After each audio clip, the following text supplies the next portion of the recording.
The next question from the sister's mic. Yes, my question is, as a Muslim wife, I know my duty is not to serve my husband's parents. But if his mother is living with us and she is heart patient and when he's not around, what is my duty as a Muslimah? Sisters asked the question, I know it is not the duty of a Muslim woman to serve the parents of the husband. But if my mother-in-law is sick and if I take care of her, what is the ruling? Sister, you have a misunderstanding.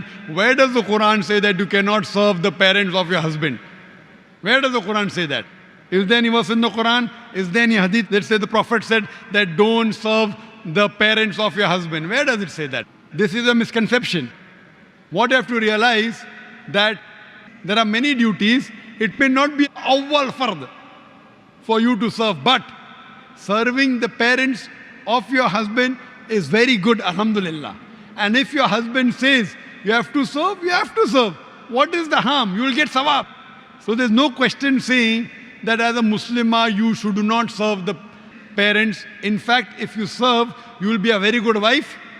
And inshallah your husband would be kinder to you and you will earn more sawab. So if your mother-in-law is sick, inshallah my advice to you is serve her, take care of her. Inshallah that will earn you many sawab. Maybe it will be one of the important parts of you to go to Jannah.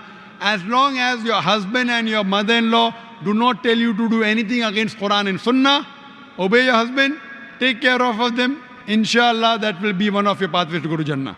Jazakallah, brother, because I was very confused. I thought that I was only serving her when I wanted to, and I would not serve her when I don't want to, because it was not my duty. And my husband understand, he would also never say, because he knows that it is not my duty.